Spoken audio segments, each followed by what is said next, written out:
everyone, welcome back to E-Commerce Academy. I hope you all are doing well. My name is Astha Gulati and in this video we will study the next topic of our management, that is characteristics of coordination. बहुत सारी चीज़ें पढ़ के हम यहाँ तक पहुँचे हैं एंड ये हमारी लास्ट क्लास है मैनेजमेंट की, हमारे फर्स्ट चैप्टर की लास्ट क्लास है ये।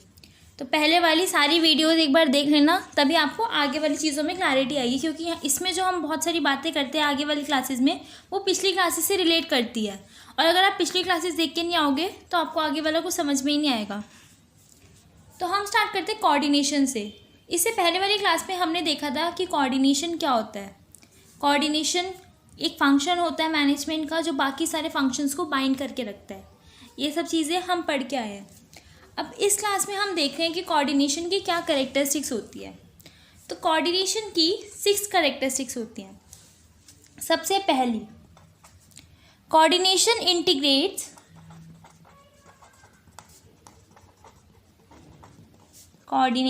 Integrates group efforts. कुछ सुना सुना सा लग रहा है। मैनेजमेंट का भी पहला कैरेक्टरिस्टिक्स यही नहीं था कुछ कि मैनेजमेंट ग्रुप एफर्ट्स को डायरेक्शन देता है, ग्रुप गोल्स अचीव करने में हमारी हेल्प करता है। कोऑर्डिनेशन क्या करता है? इंटीग्रेट करता है, जोड़ता है ग्रुप एफर्ट्स को। मतलब लोग अपने अपने काम कर रहे हैं, जो ग्रुप्स हमारे ऑर्गेनाइजेशन में अपना काम कर रहे हैं उन्हें कॉमन डायरेक्शन देता है, जिससे जो वर्क है वो प्लान के हिसाब से हो पाए। क्लियर? तो कोऑर्डिनेशन जो है, जो हमारे ऑर्गेनाइजेशन में बहुत सारे डिपार्टमेंट के मैनेजर्स काम कर रहे हैं मिलके अलग अलग डिपार्टमेंट में अपने, उन सबको कॉमन डायरेक्शन देता है। इन सबको एक डायरेक्शन देता है जिससे ग्रुप एफर्ट्स हमारे ग्रुप एफर्ट्स को इंटीग्रेट करते हैं, जिससे हमारे ग्रुप गोल्स अचीव हो सके। क्लियर है? Coordination integrate group efforts. Management में कोऑर्डिनेशन होना बहुत ज़रूरी है, वरना अगर हम इन एफर्ट्स को इंटीग्रेट नहीं करेंगे तो हमारा ऑर्गेनाइजेशन सक्सेसफुल नहीं हो पाएगा। तो इसलिए कोऑर्डिनेशन एक बहुत ही इम्पॉर्टेंट फंक्शन है मैनेजमेंट का, जो मैनेजमेंट परफॉर्म करता है। तो कोऑर्डिनेशन की पहली कैरेक्टरिस्टिक्स हुई हमारी कोऑर्डिनेशन इंटीग्रेट ग्रुप एफर्ट्स। वो इन ग्रुप एफर्ट्स को इंटीग्रेट करता है, इनको एक कॉमन डायरेक्शन देता है। क्लियर? अच्छा, एक बात है कि ये सारे लोग अपने आप मिलके ही क्यों नहीं काम कर लेते?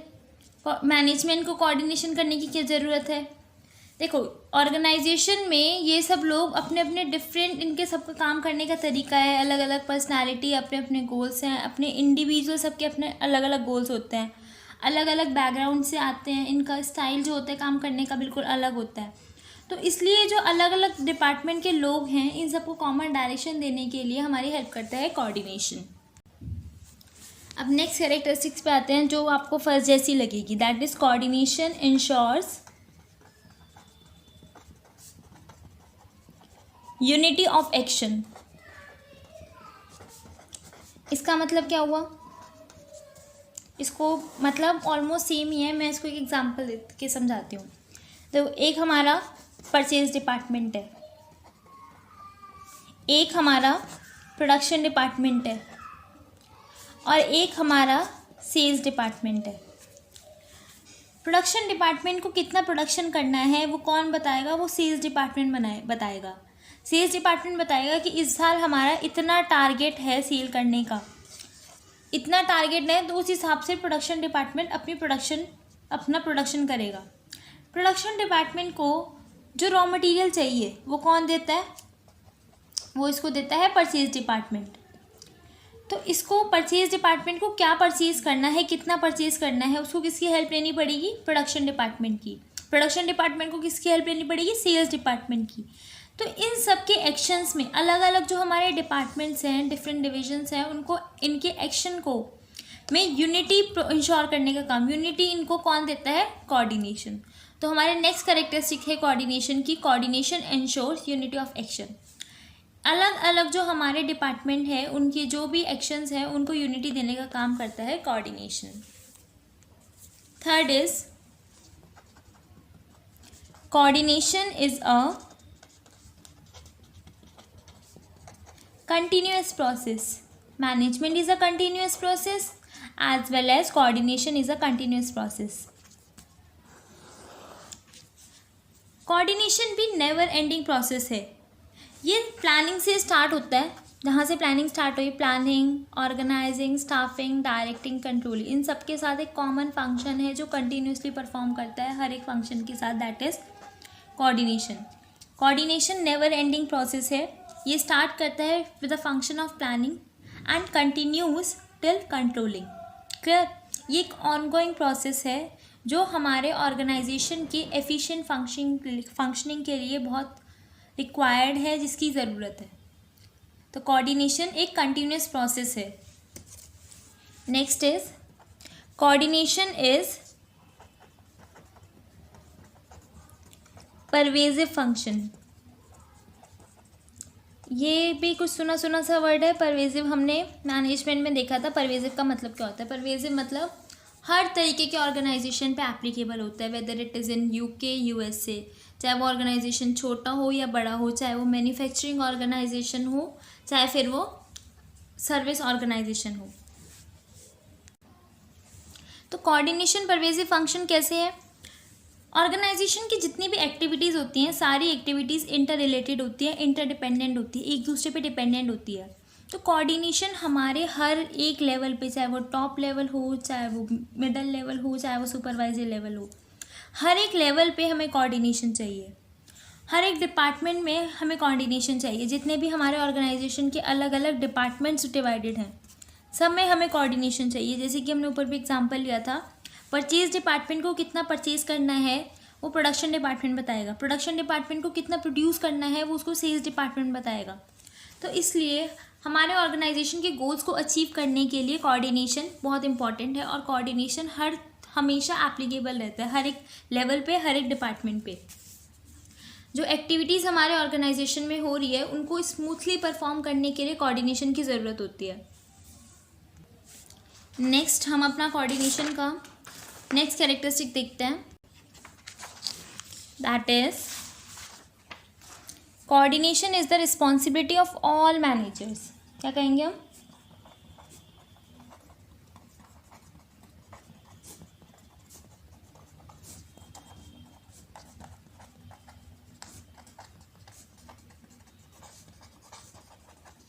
हर एक मैनेजर की रिस्पॉन्सिबिलिटी होती है कोऑर्डिनेशन, चाहे फिर वो टॉप लेवल मैनेजर हो, मिडिल लेवल हो, सुपरवाइजरी लेवल पे हो, किसी भी लेवल पे हो मैनेजर, हर मैनेजर को कोऑर्डिनेशन का फंक्शन परफॉर्म करना बहुत ज़रूरी है। जो टॉप लेवल मैनेजर्स हैं वो अपने सब ऑर्डिनेट डिफरेंट डिपार्टमेंट की एक्टिविटीज़ को कोऑर्डिनेट करते हैं, जिससे जो हमारे ऑर्गेनाइजेशन की पॉलिसीज़ हैं वो इम्प्लीमेंट हो सके। जो हमारे सुपरवाइजरी लेवल, जो सबसे lower level, bottom level managers होते हैं, वो वर्कर्स की एक्टिविटीज़ को कोऑर्डिनेट करते हैं, जिससे जो वर्क परफॉर्म है वो प्लान्स के हिसाब से काम परफॉर्म हो पाए। तो हर एक लेवल पे टॉप लेवल मैनेजर अपने अलग अलग डिपार्टमेंट की एक्टिविटीज़ को कोऑर्डिनेट करते हैं, तो उसकी भी रिस्पॉन्सिबिलिटी है। जो अपने अपने डिपार्टमेंट के लोग हैं वो अपने अपने जो उनके अंदर मैनेजर्स आते हैं उनकी एक्टिविटीज़ को कोऑर्डिनेट करता है, और जो उसके नीचे वाले डिपार्टमेंट्स हैं उनके अंदर जो वर्कर्स काम कर रहे हैं वो उनको कोऑर्डिनेट करते हैं। बहुत सारे वर्कर्स हैं, काम करने के लिए उनको उनकी एक्टिविटीज़ को कोऑर्डिनेट करना ज़रूरी है, तो जिससे हमारे ऑर्गेनाइजेशन के गोल्स अचीव हो पाए। क्लियर है? तो coordination is the responsibility of all the managers. Next is coordination is a deliberate function.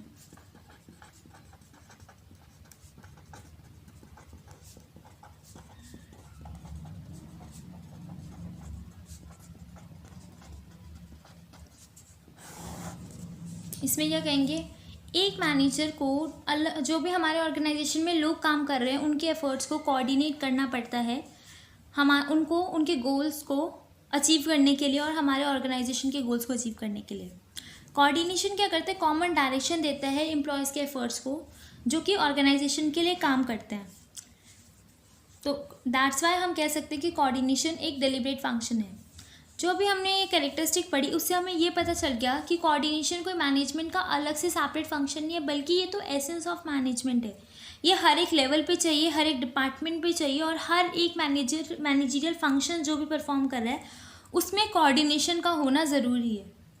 तो इससे हमें पता चल जाता है coordination is the essence of management. Clear. Next topic हम आज का पढ़ते हैं, that is importance of coordination.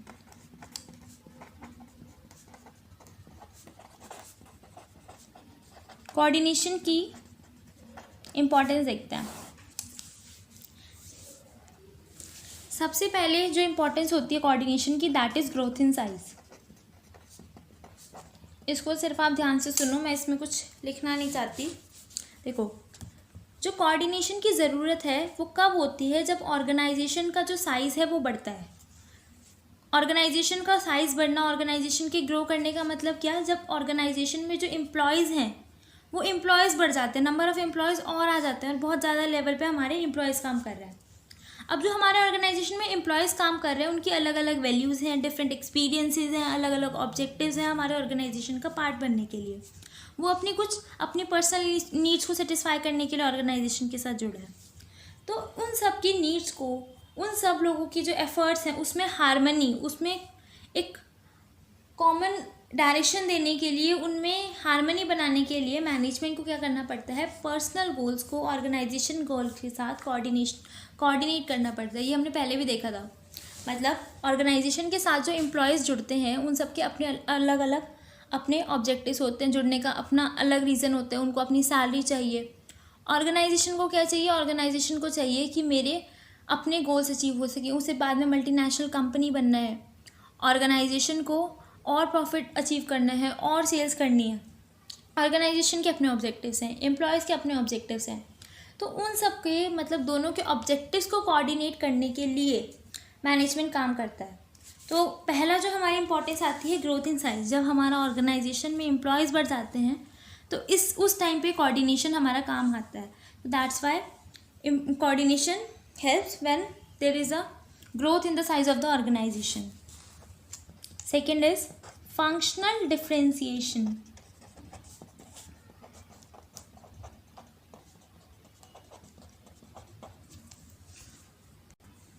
Functional differentiation का क्या मतलब है, हमारा जो ऑर्गेनाइजेशन है वो अलग अलग डिफरेंट डिपार्टमेंट में डिवाइडेड है, अलग अलग सेक्शंस में, डिविजन्स में डिवाइडेड है और वो काम करता है इंडिपेंडेंटली। सब लोग अपना अलग अलग काम कर रहे हैं। जो कोऑर्डिनेशन है उसकी ज़रूरत है जिससे कि जो यूनिट्स अपना अलग अलग काम कर रही हैं वो एक जो हमारे ऑर्गेनाइजेशन का प्री डिटरमाइंड गोल है जो हमें अचीव करना है पूरे ऑर्गेनाइजेशन लेवल पे, उसको अचीव करें। तो कोऑर्डिनेशन हमारी हेल्प करता है उन इंडिपेंडेंट जो हमारे सेक्शन काम कर रहे हैं उनको एक कॉमन डायरेक्शन देने में। फिर से वही सेम एग्जांपल, हमारे सामने 3 लोग हैं। सबसे पहले है मिस्टर सौरभ, ये हैं हमारे सेल्स मैनेजर। इन्होंने क्या कहा, इन्होंने कहा कि मैं इस हफ्ते 100 यूनिट्स मुझे सेल करनी है, 100 यूनिट्स पर वीक मेरे को सेल करनी है। ठीक है, वो तब तक नहीं कर सकता जब तक उनके जो प्रोडक्शन मैनेजर हैं जिनका नाम है मिस्टर राम,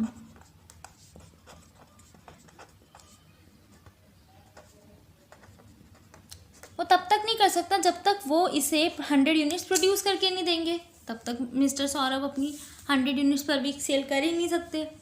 और मिस्टर राम तब तक प्रोडक्शन नहीं कर सकते जब तक जो उनके मिस्टर सुमित हैं, दैट इज परचेज मैनेजर, वो उन्हें उतना रॉ मटेरियल खरीद के नहीं देंगे 100 यूनिट्स को बनाने का। मतलब जब तक परचेज मैनेजर इतना रॉ मटेरियल इनफ नहीं खरीदेगा कि 100 यूनिट्स पर वीक हमारी प्रोड्यूस हो पाए, तब तक मिस्टर राम तो प्रोड्यूस नहीं कर सकते। और अगर मिस्टर राम प्रोड्यूस नहीं कर पाएंगे तो मिस्टर सौरभ सेल कैसे करेंगे। तो इन सब में जो हमारा डिफ्रेंशिएशन है ऑर्गेनाइजेशन में, अलग अलग डिफ्रेंशिएट कर रखा है, अलग अलग डिपार्टमेंट्स बना रखे हैं, इन सबको कोऑर्डिनेट करने के लिए हमारी कोऑर्डिनेशन हेल्प करता है। क्लियर है। Next and the last function देखते हैं हम अपने कोऑर्डिनेशन का, दैट इज स्पेशलाइजेशन।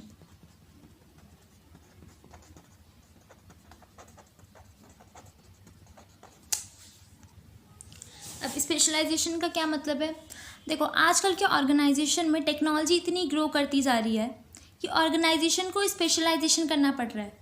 ऑर्गेनाइजेशन क्या करते हैं, बाहर से स्पेशलिस्ट को हायर करते हैं जो कि उनके जॉब्स को हैंडल करेंगे, स्पेशलिस्ट को हायर करते हैं।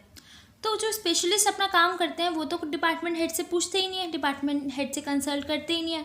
इसकी वजह से क्या होता है, झगड़ा हो जाता है कई बार स्पेशलिस्ट का और डिपार्टमेंट हेड का। तो कोऑर्डिनेशन हमारी हेल्प करता है कि उनके बीच में भी यूनिटी बनी रहे, उनके बीच में भी कोई लड़ाई ना हो। तो अगर ऑर्गेनाइजेशन स्पेशलाइजेशन कर रहा है तो स्पेशलिस्ट और डिपार्टमेंटल हेड्स के बीच में एक कॉमन डायरेक्शन बनी रहे, जिससे वो हमारे ऑर्गेनाइजेशन के ऑब्जेक्टिव्स को हेल्प करने के लिए हमारी हेल्प करें। तो इसी के साथ हमारा जो है मैनेजमेंट का पूरा फर्स्ट चैप्टर कंप्लीट होता है। आप लोगों को क्या करना है, एक बार इसके सारे आंसर अपने हाथ से बुक अपनी लिखने हैं, बुक से एक बार रीड करना है, जो भी समझ में ना आए वीडियो को दोबारा देखना है और उसके बाद हर एक आंसर अपनी नोटबुक में नोट करना है। उसके बाद आप मेरे को मेल कर सकते हो, मैंने आपको मेल आईडी अपनी प्रोवाइड की थी, और मुझे दिखा सकते हो कि आपने अपना कितना होमवर्क किया है।